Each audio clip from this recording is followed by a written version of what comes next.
For the longest time, when people would ask me about my music taste, what I was into, I would give a pretty standard answer I've heard at least a lot of Americans give: anything but country. I didn't get it. My parents never played it in the house. The West Coast isn't a big country scene, and I just kind of assumed everything was some poppy, cheesy song about girls in sundresses, cold beers on hot summer days, blue collar living, often inauthentically portrayed at that. But sometime in my late teens, as I, of course, started getting really into the Grateful Dead, so many of their songs had an undeniable country influence, if not basically being a country song on their own.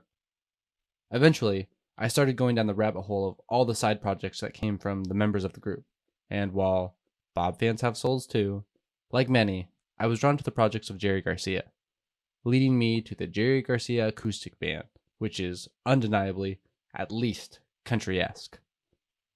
The more I learned about Jerry Garcia and the Grateful Dead as a whole, the more I realized country was a part of who they were. I mean, so were blues, jazz, and folk music, but the influence was undeniable. And if Jerry Garcia and the Grateful Dead were basically playing country, well, some other cool cats had to make some good country too, right? This led me to the likes of Hank Williams, Waylon Jennings, exploring the deep cuts of Johnny Cash's discography. Other artists from the 60s and 70s scene continued to open my mind to more country. Janis Joplin's Texas roots led me to Chris Christopherson, the original writer and performer of Me and Bobby McGee. Bob Dylan and James Taylor led me to more country-based folk like John Prine. I eventually got into Willie Nelson, who, at that point, I really had only known as the old country singer guy who'd show up on late-night talk shows and make weed jokes. Country, like any genre, is easy to box into a corner. And so, while I wouldn't necessarily call myself a fan of current country music as a whole, I can find pockets in the genre I really enjoy. Which is why I, like millions, really got a kick out of Casey Musgrave's 2018 album, Golden Hour. It's country for sure, but there's pop, rock, and even some psychedelia accenting the project throughout. I'm no musician, so I won't try to break it down further, but like the Grateful Dead did 50 years ago, her many influences shone clearly through the music. A few months later, while getting my daily dopamine via scrolling Twitter, I saw a clip of Casey Musgraves covering Selena's Como la Flor, which, if you're not familiar, is one of the greatest bangers of all goddamn time. I was a little surprised, but loved it. Selena was absolutely someone I grew up hearing. If I thought about it, elements of Selena's music could be heard in Musgrave's work.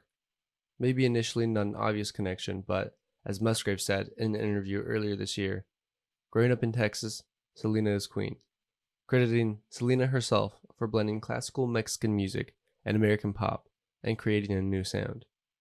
It's what many of the greats do. Really, it's what people have been doing since the beginning of music. As people move, so does their culture. Sounds, food, beliefs, travel come into contact with different cultures, and eventually, new ideas emerge. The history of rock and roll in the United States embodies this in remarkable ways. A genre created out of styles and instruments whose origins come from all over the world.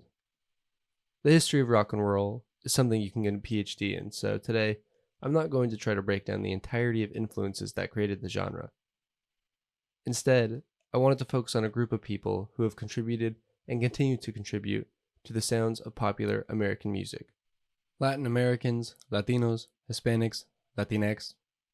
Got a lot of names, but in this situation, I'm referring to people either born or whose ancestry hails from some place in either the southern United States or below in the Western Hemisphere.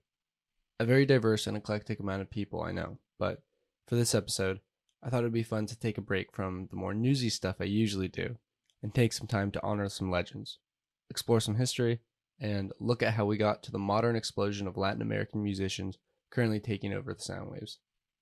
Here we go.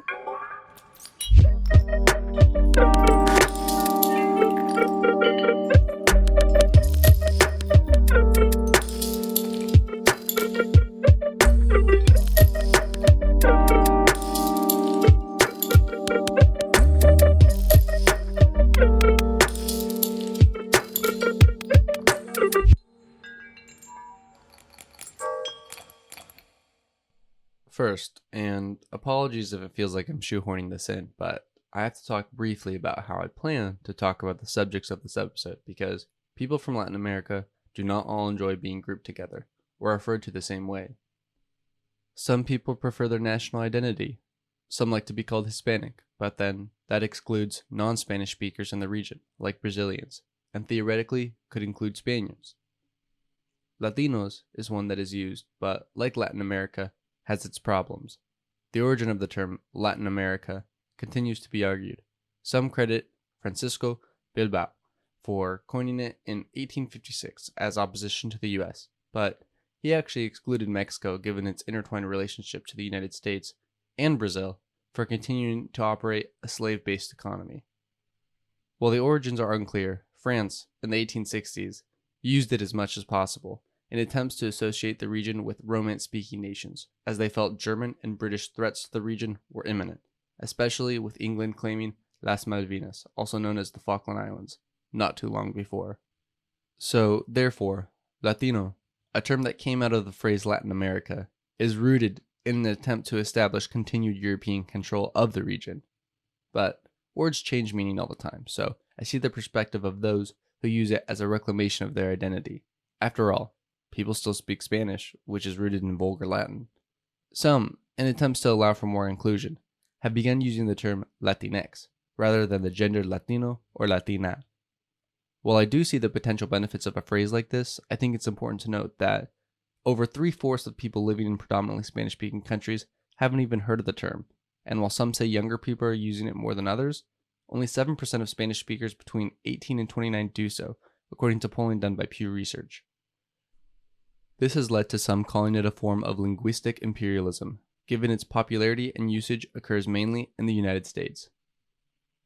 Further, in certain Spanish-speaking places like various portions of the Mexican state of Oaxaca, the letter X is pronounced as an S or an H, meaning certain Spanish speakers couldn't use the term unless they knew English, even if they wanted to. As writer Hector Luis Alamo, a self-described Afro-Latino, says, I want to caution everyone against the arrogant supposition that Latin Americans needed US Latinx folks to teach them that Spanish has sexist elements. Others, however, like Maria Choron del Rio, a professor at Brooklyn College who identifies as a genderqueer Puerto Rican, argues that, no matter what, the word starts a conversation, saying, thinking about something is the first step towards shifting anything that needs to be shifted. I can understand where everyone is coming from on this subject. Identity is a complicated subject, and with that, I'm going to try to refer to everyone I discuss using terms that they have described themselves as. To start, I want to note that while the main timeline of this episode will begin around the mid-50s, Latin Americans have been influencing popular music in the US well before this time. You have people like Lucha Reyes, a mariachi singer who began touring the States as a teenager in the 1920s, performing largely for Spanish-speaking audiences. However, as her career continued, she traveled throughout Europe, becoming one of the first people to introduce Mexican music to European audiences. She sadly passed away of an accidental overdose in 1944, but not before she collaborated with Lalo Guerrero, another Spanish-speaking artist whose career took off pre-rock and roll.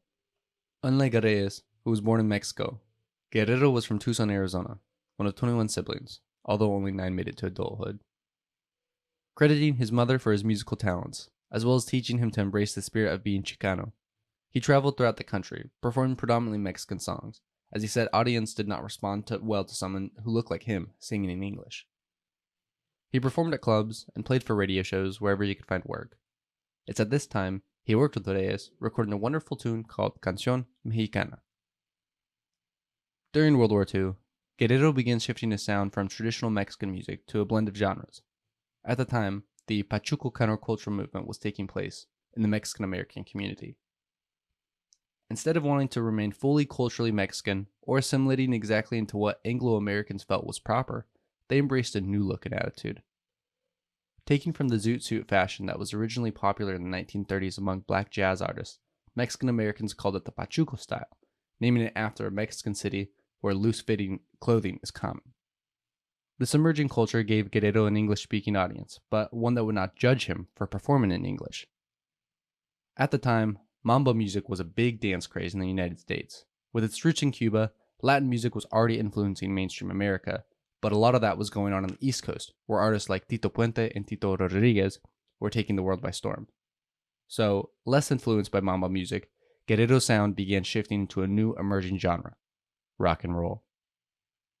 Look, there's fierce debate as the origins of rock and roll, so I won't even touch that can of worms, but what is apparent is that it was growing by the 1950s, which is also when Guerrero started recording his first widely heard tracks.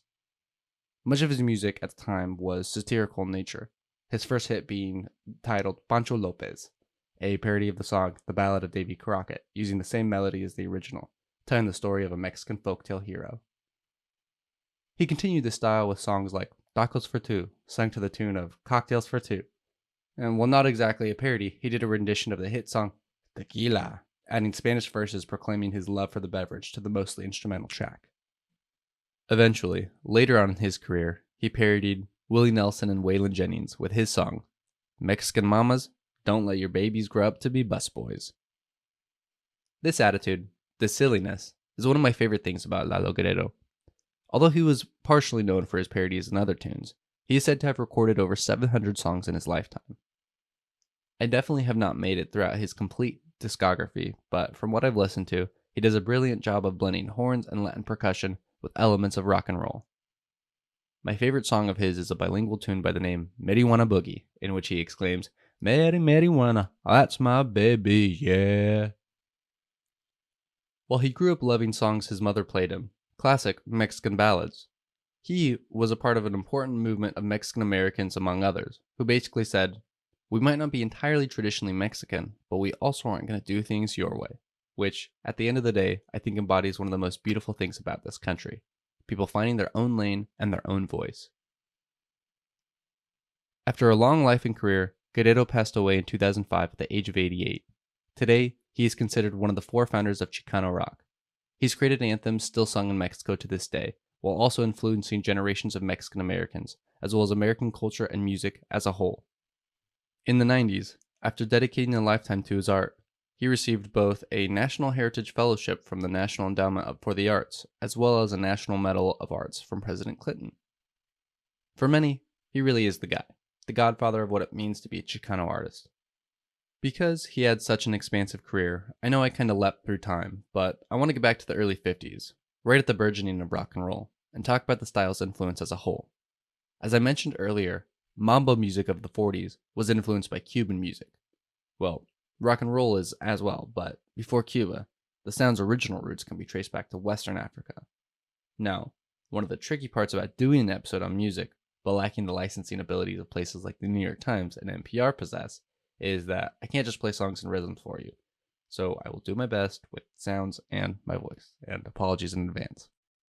Bo Diddley was an early pioneer of rock and roll, and among other things, immortalized one of the most iconic beats in Western music history, the self-titled Bo Diddley beat, popularized in his, self-titled song, Bo Diddley. This beat would go on to influence generations of musicians to come. He's given many accounts as to where he conceived this idea, but credits the gospel music he heard as a child as the original influence. The beat follows a 3-2 pattern, creating a 1 and 2 and 3 and 1 2 and 1 and 2 and 3 1 2 and. You can hear this in an endless number of songs. The Rolling Stones, huge fans of American music, cover Buddy Holly's song Not Fade Away and make the pattern even more distinctive. If you listen, like I said, I can't play it, but if you listen, you can hear it very clearly. One of my favorite bands, the Grateful Dead, would also go on to cover the same track, keeping in the Bo Diddley rhythm, even in their long-form songs. This beat wasn't just a part of early rock and roll. Leap forward to 1987, and George Michael's Faith undeniably hits the 1 and 2 and 3 and 1 2 and 1 and 2 and 3 and 1 2 and. Others like Panic in Detroit by David Bowie, 1969 by the Stooges, Bummer in the Summer by Love. I could go on forever. All of this, Bo Diddley's original tune, which, by the way, having a self-titled beat be the pinnacle of your legacy is saying something pretty remarkable, but all of this can be traced back to the Cuban son clave 3-2 rhythm. Using claves, wooden sticks to keep the tempo, the son clave is used in a wide portion of Cuban music. While much of the music in the Americas that uses this rhythm works on a 4/4 time signature, it is believed that it was originally performed as a 6 count in Africa. There's no one specific known origin, however, elements of Yoruba music are thought to have influenced its creation. In the mid 50s, there was something special happening in the United States, something that would allow rock and roll to flourish. Of course, people like Bo Diddley were changing the way music would be recorded forever, but beyond that, the invention and widespread usage of the transistor radio allowed young white people to listen to music created by black and brown artists outside of the potentially unsafe confines of their homes. A Pandora's box, if ever, because once the masses got a taste for the sound, there was no turning back. As rock and roll grew, Mamba music declined in popularity. However, while rock and roll was taking over the radio waves, a new Latin genre was hitting the dance scene, the cha-cha-cha. Coming directly out of the mambo scene and also a sound from Cuba, cha-cha-cha gets its name from the sound people's feet would make upon 3 successive beats. While there are variations to the sound, the cha-cha-cha tends to have a 2-3 rhythm to it, so 1, 2, cha-cha-cha. Like the mambo had before, its influence can be heard in various English spoken songs of the time, like the Kingsmen's Louie Louie and I Can't Get No Satisfaction by the Rolling Stones. Keith Richards hits a classic riff on the electric guitar, the first 2 notes of it coinciding with Charlie Watts slapping the drums at the same tempo, and someone, from what I've read, I believe it's composer and sessions player Jack Nietzsche, follows each riff of the down down down down down down down with a cha-cha-cha shake of the tambourine. The result, as many can play in our heads, is this infectious, exciting pattern that drives the song. You get the down, down, cha-cha-cha. Allegedly, Nietzsche was only set to play background acoustic guitar, but felt Mick Jagger's tambourine attempt lacked soul.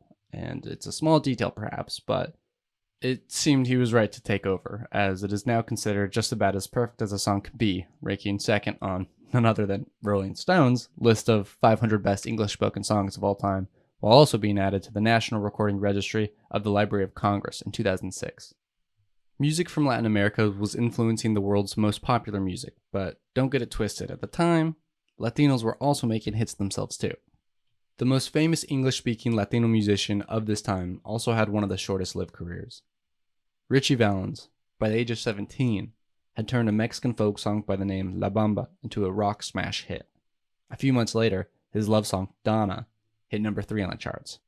Valens was on his way to become one of the country's next big rock stars, but as many people know, on February 3rd, 1959, he, along with Buddy Holly and J.P. the Big Bop Richardson, as well as their pilot Roger Peterson, died in a plane crash.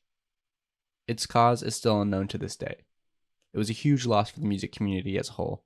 The accident eventually came to be known as the day the music died. But in particular, this had to be devastating for young Latinos in the United States. At this point, Valens was the one true rock star in the United States they could look up to and see their heritage represented on stage. In the 60s, this began to change. You get hit songs like Wooly Bully, performed by Sam the Sham and the Pharaohs. Despite the group's themes of wearing turbans on stage, Sam the Sham was actually born Domingo Sam Samudio and is believed to have been of Mexican, Basque, and Apache descent. Wooly Bully, which kicks off with the infamous bilingual intro of Uno, dos, 1, 2, 3, 4, never topped the charts, but it remained on the Hot 100 for so long that it became the first ever non-number 1 hit to earn number 1 record of the year. Although they wore costumes that were not from their culture, I don't think Samudio was hiding his identity. He got the idea from a costume he had seen in the 10 Commandments, which was, and still is, one of the highest grossing films of all time. So I think it was just, at the time, an innocently conceived gimmick. After all, Samudio himself called himself a sham due to his lack of singing talent, so I think he was just trying to make a name for the group any way possible. So, there's Latinos working in mainstream music at the time, but no rock and roll group was speaking about being Latino. That is, until the Midnighters came around. The Midnighters weren't just another band from East LA. They were the first band from East LA. Okay, obviously not the first ever to pick up instruments and play music together, but the first rock group to come from this neighborhood, and in doing so, sing about where they came from and who they were. With songs like Chicano Power and The Ballad of Cesar Chavez, they embraced being called Chicano and embraced the Mexican-American identity. Inspired by the burgeoning surfer music scene in California, but also from blues and soul groups like The Temptations and Blood, Sweat, and Tears, and of course, the Mexican balladeers they had heard growing up in their households. Because they were more classically trained than many of the other surfer bands of the time, they stood out, especially on instrumental tracks like Whittier Boulevard, an homage to the kids in the area they used to cruise and hang out in. While the song carries a few gritos from the band, just one of the many examples of their Mexican influence, it's mostly a non-lyrical, groovy, upbeat song, perfect for late night, windows down, California cruising. Promoted by Inglewood-based DJ Dick Huggy Boy Hug, the group saw quite a bit of local wave time in their prime, and today are still revered by a number of artists. One of my favorite bands, Chicano Batman, themselves a modern fusion of classical Mexican music, psychedelia, funk, soul, and more, talk about growing up in Southern California after the Midnighters' time, but still cruising around with Whittier Boulevard blasting, wanting to someday make neighborhood anthems of their own.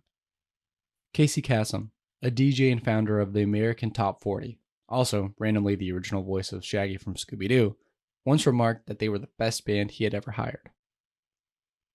Originally playing parties, quinceañeras, and church halls, they were able to achieve some of the first widespread success for Chicano rock artists.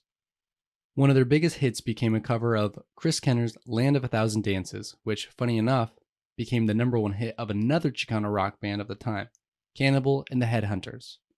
While the Midnighters did get a fair share of radio time, a lot of that was local, whereas the Headhunters rendition hit number 30 on the Billboard 100. Unlike the original, which is written and performed by Chris Kenner and begins with, well, words, Cannibal and the Headhunters begins with this.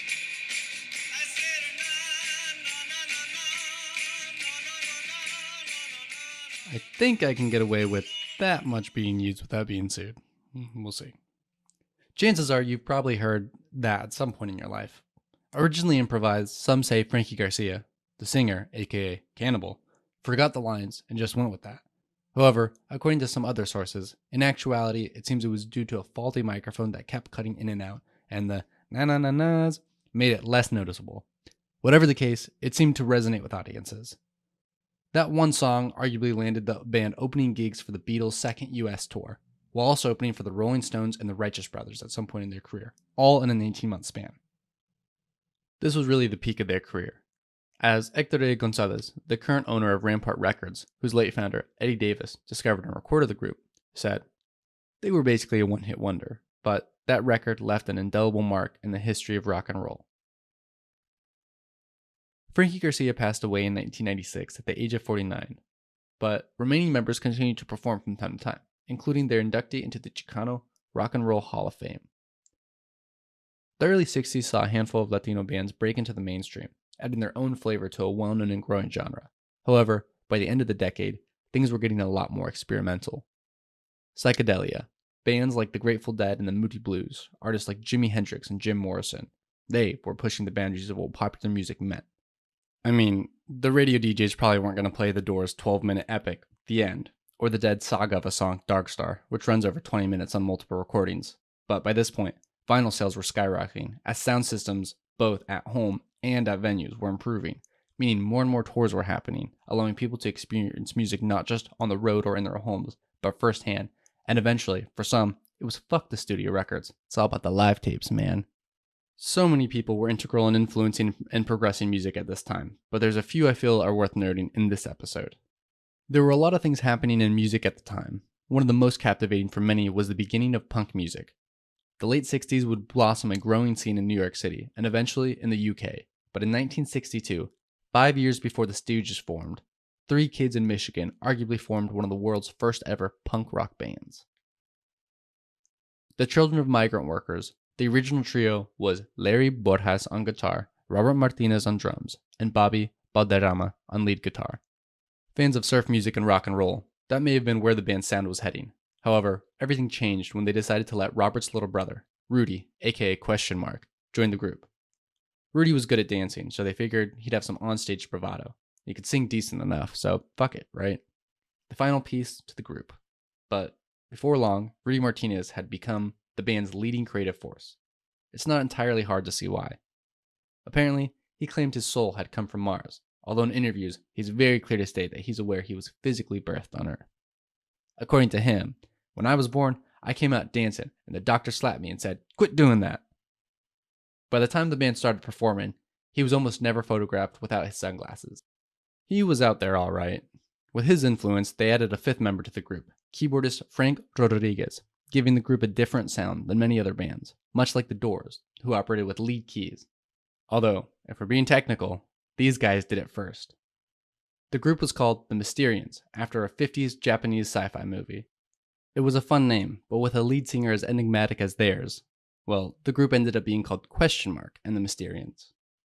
In 1966, a couple of the members of the band enlisted in the army to avoid being drafted to Vietnam, right before they planned to record a new song, 96 Tears. Unfazed, Question Mark and the rest of the group found replacements and recorded what would go on to become their biggest hit. 96 Tears, the keyboard-led breakup song, eventually reached number 1 on the US Billboard Hot 100 and became the 5th biggest single of the year.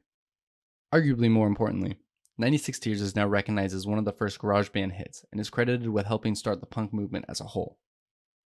Aretha Franklin, Thelma Houston, The Stranglers, and Iggy Pop have all covered the track. Eventually, it was ranked the 210th best English-speaking song on Rolling Stone's list of 100 greatest songs of all time. Unfortunately, a couple years later, it seems executives in their label made poor financial decisions and ultimately the whole thing was shut down due to stock manipulation, with the Securities and Exchange Commission taking the band's earning and contracts, essentially forcing the band to break up due to a lack of resources. While this ended the original run, the group has gotten together on multiple occasions over the years and continues to perform.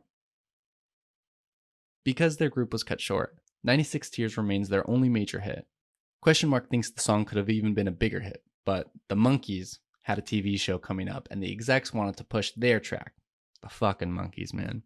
And Question Mark's word, they weren't real, man. His band, they were real. Although they managed to chart a handful of other times, some label them a one-hit wonder.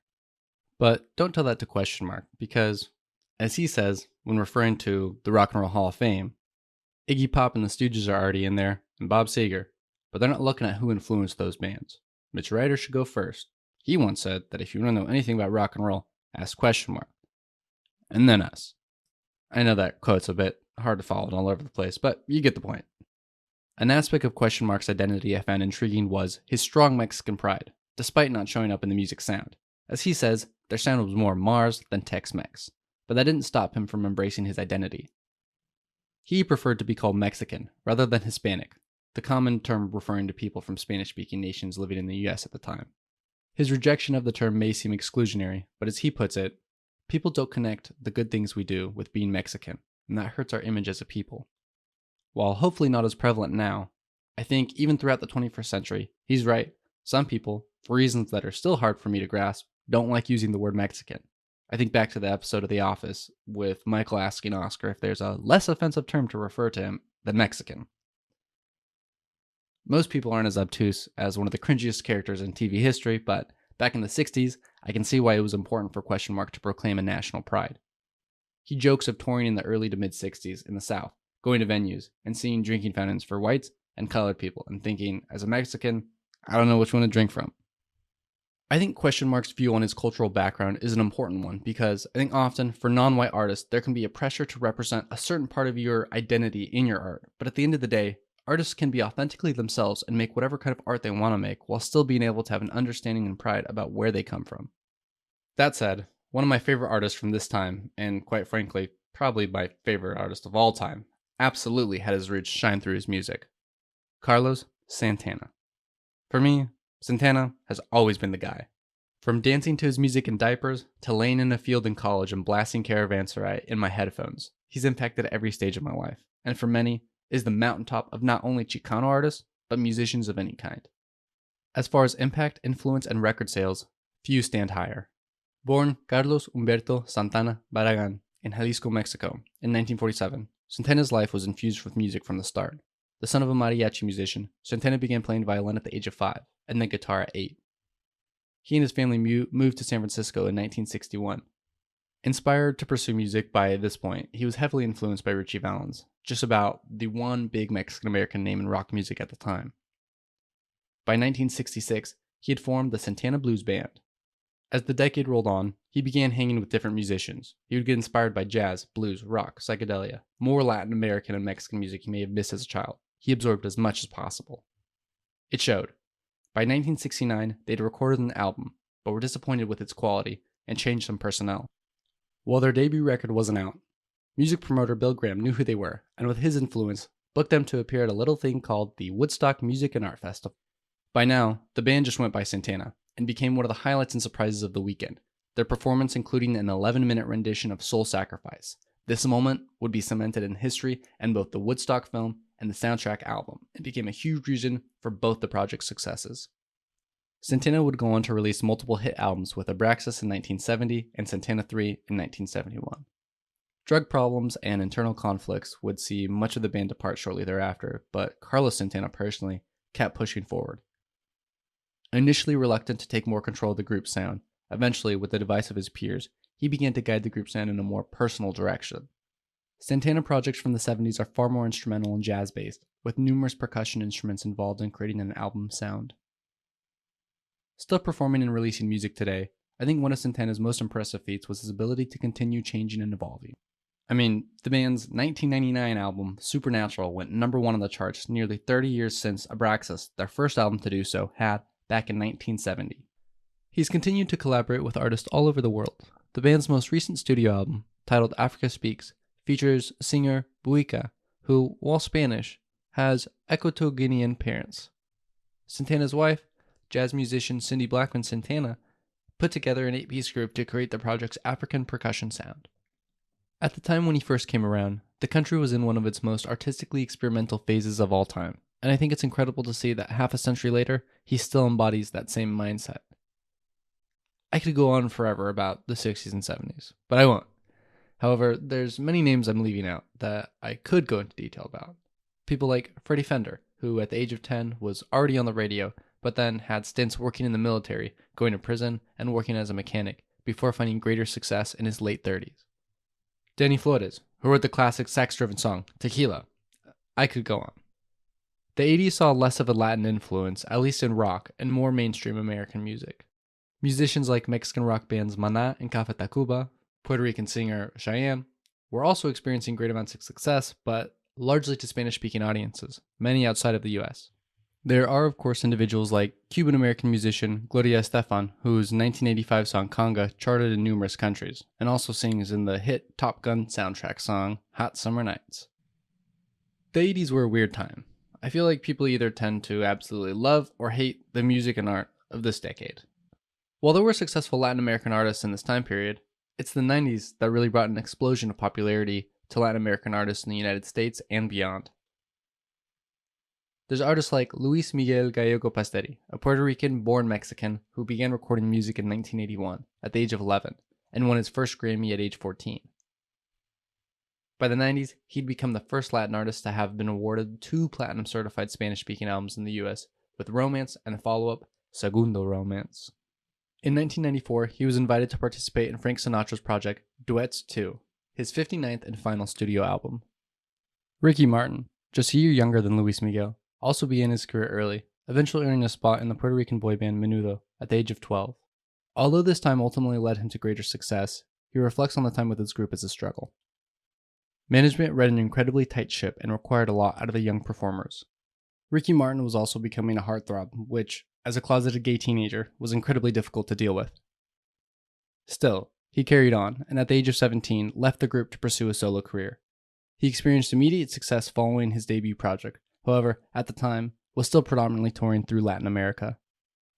Down in South America, 13-year-old Shakira released her first album in 1991, and while it received little coverage outside of her home country Colombia, the future so-called Queen of Latin music was at the beginning of an astronomical journey.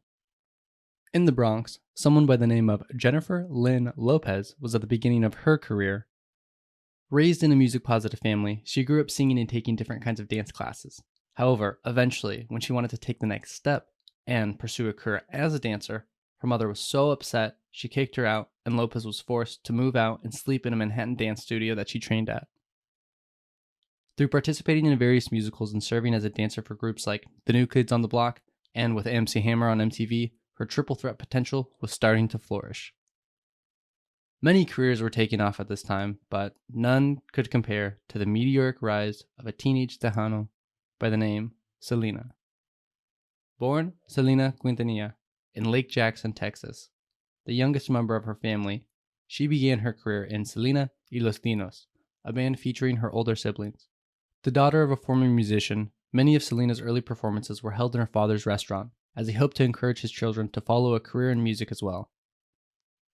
However, after a recession saw the family lose the restaurant, Selena's father, Abraham Quintanilla Jr., shifted to managing her and her siblings' band, taking an extremely present role in their careers, which, at such a young age, can be looked at in multiple ways. Some would argue Selena was pushed too heavily. At one point, she was taken out of school in 8th grade. However, her ability to put in the work so young allowed her career to take off while she was still in high school. At a time when Tejano music, otherwise known as Tex-Mex, was largely dominated by men, Selena y los Dinos managed to record 7 albums through her teenage years, and by the age of 20, she had released 2 solo studio albums. All of this, all of her work and dedication, led to Enter a mi mundo, Enter My World, her 3rd studio album, released just after she turned 21. It was an immediate hit, becoming the 2nd best-selling regional Mexican album of all time. The project features Como la Flor, the song I mentioned Casey Musgraves had covered. That song shot her into a whole nother level of stardom. Written by her brother, who served as the producer and composer of most of her songs, he said he was inspired after watching Mexican families selling little plastic roses, a flower, or flor, with lights woven in them, outside of concert venues. Selena promoted the album with a tour in the United States and in Mexico, where Como la Flor was so well received it is still known as her signature song to this day. She was breaking all sorts of records, all sorts of boundaries, for that matter. Singing in Spanish, singing in English, touring in multiple countries, selling out arenas, she was on top. She had recently married her guitarist, Chris Perez, and although her father, who was still the manager of the group, initially disapproved and fired him, however, they reconciled, and Perez rejoined the band. Selena's brother, A.B. Quintanilla, had shifted from playing in the Dinos to producing her albums. They had a family-run dream that was turning into an empire. She was on her way to the top, and would only continue to do so with her 1994 project, Amor Prohibido. Featuring elements of hip-hop and more synth-heavy production, Selena's sound continued to evolve and grow with this album. The band and her brother's production, as well as Selena's performance on the album, are frequently considered the best of her career, and is considered ahead of its time and influential to music in a variety of genres to this day. Many people were unfamiliar with Tejano music, or even Spanish-spoken music altogether, were being introduced to it because of Selena. This project is featured in Rolling Stone's 500 Greatest Albums of All Time and ranked 19th on NPR's list of 150 greatest albums made by women. And she was 22. In a way, on an unprecedented ascent, capturing the ears of people across borders. There was no sign of her slowing down. In this wave of massive success, she decided to expand her brand, opening 2 boutiques called Selena Etc. As she continued to tour, her ability to focus on the business side of things decreased, so she decided to hire Yolanda Saldivar, a woman who had previously served as the president of the Selena fan club. At the time, it made sense. She had been successful in that position, helping to add thousands of members to the group, and she really seemed to love nothing more than Selena. However, that adoration of the rising star was soon perceived as borderline obsession by many in Selena's circle, especially as Selena continued to involve Saldivar further into business matters. Still, Selena said she trusted her and considered her a friend, providing her with all sorts of gifts and opportunity. Soon, people in Selena's life and business began telling her of misdeeds, Saldivar acting kind to the boutique employees only in Selena's presence, poor decision-making, and financial issues. In early 1995, after several fan club members reported paying fees into the club and not receiving proper compensation, she was confronted and soon caught for having embezzled more than $60,000 of forged checks through both the fan club and Selena's boutiques. This could have been the end of Saldivar's involvement with Selena's business and life altogether, and it almost was. She was banned from contacting Selena and told she was no longer welcome on any premises owned by Selena-related businesses. However, shortly thereafter, Selena and her met, and Selena told her that she could remain in charge of her business affairs in Mexico, as she wanted a replacement before entirely firing Saldivar. One of these businesses involved working with Leonard Wong, a Chinese Mexican who had created a company directly designed to market to the Latin community, including a line of Selena-inspired fragrances. However, samples meant to reach Wong had been stolen by Saldivar.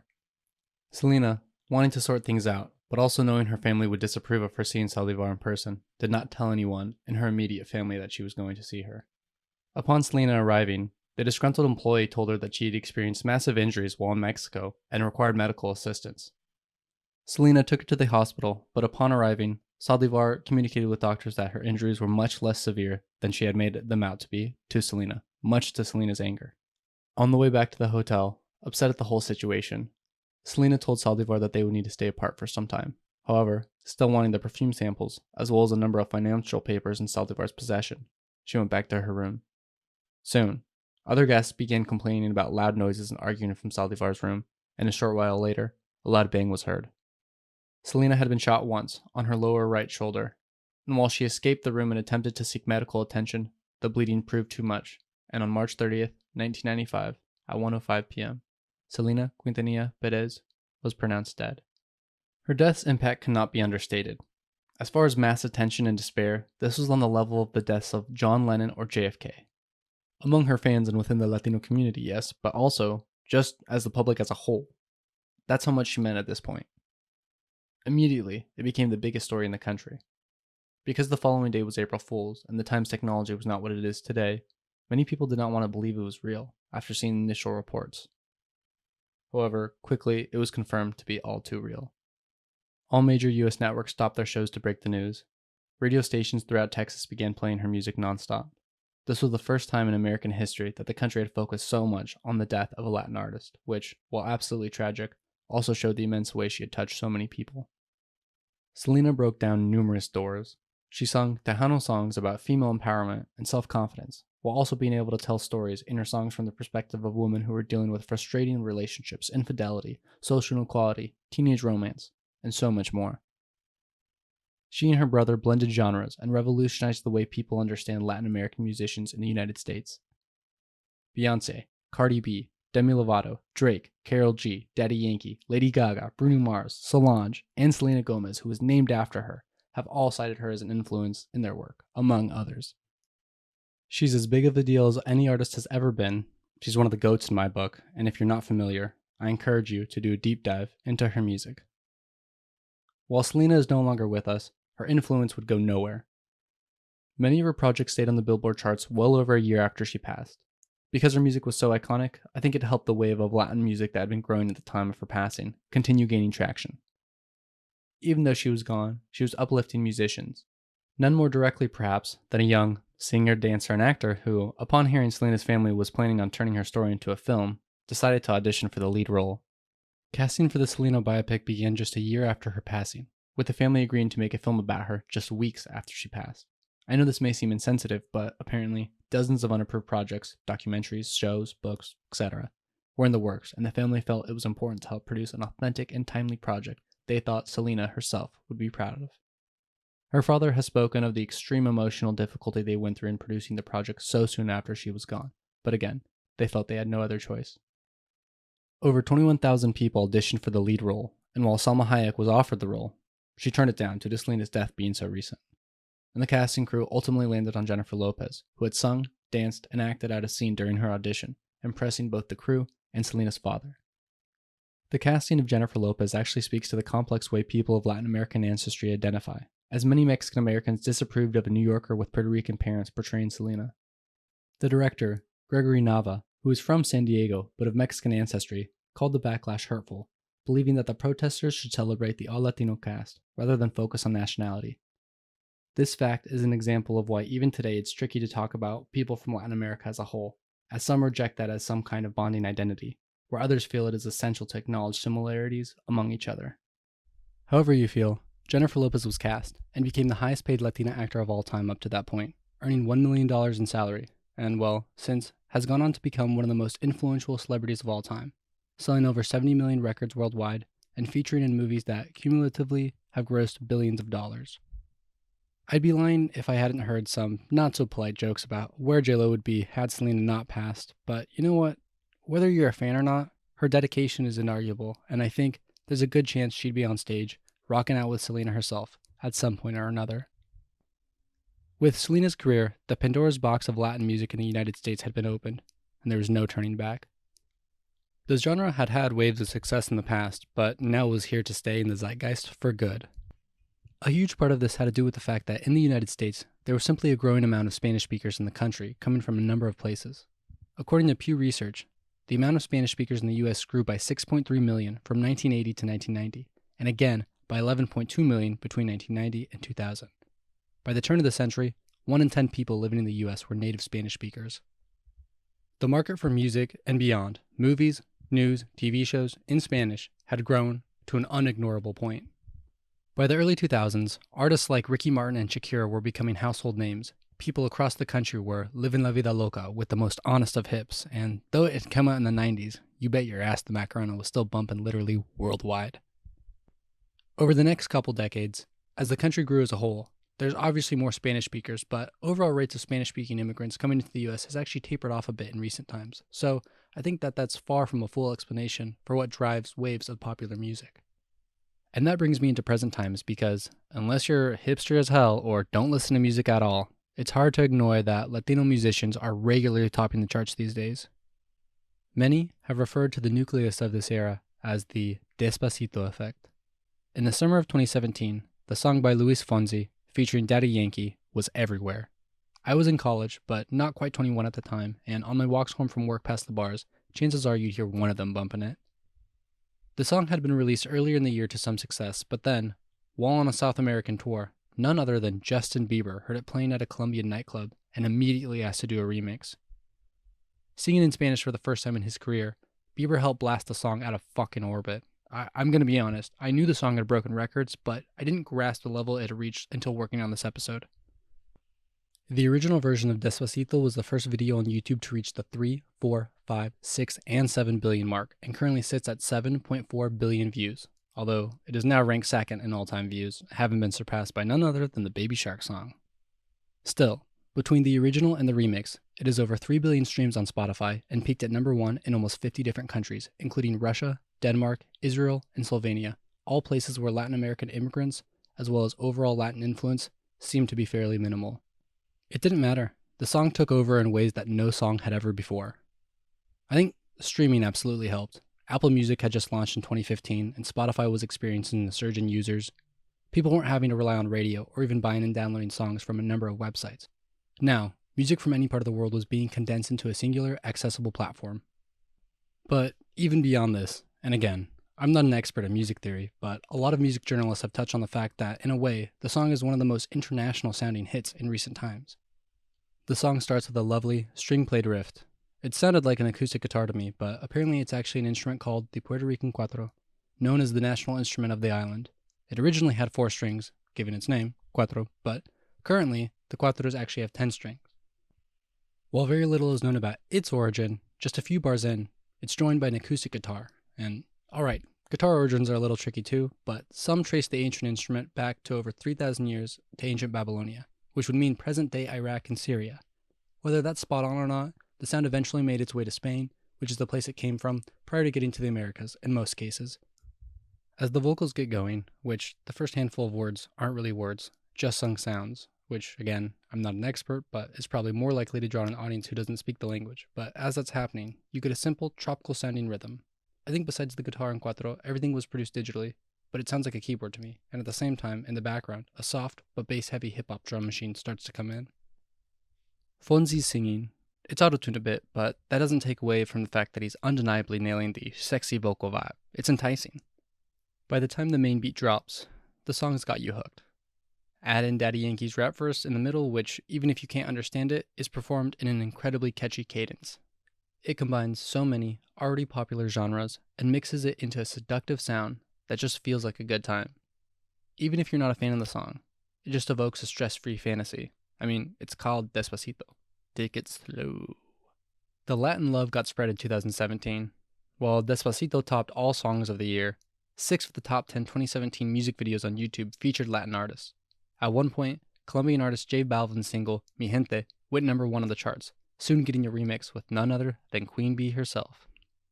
Since the release of Despacito, we've gotten things like the 54th Super Bowl halftime show, headlined by Shakira and Jennifer Lopez, featuring J Balvin and Bad Bunny, who, in the spring of 2020, broke the record for highest-selling all-Spanish language album of all time, with his Grammy-winning project, Yo Hago Lo Que Me Da La Gana, debuting at number 2 on the Billboard charts, only to break his own record later in the year with his third album, El Último Tour del Mundo, becoming the first all-Spanish language album to reach number 1 on the US Billboard 200. Selena had reached number 1 with Dreaming of You, but that featured some English, and Shakira and Mexican rock band Maná had both reached the top 5 with Fijación Oral Volume 1 and Amar es Combatir, respectively, but no one had ever gotten to number 1.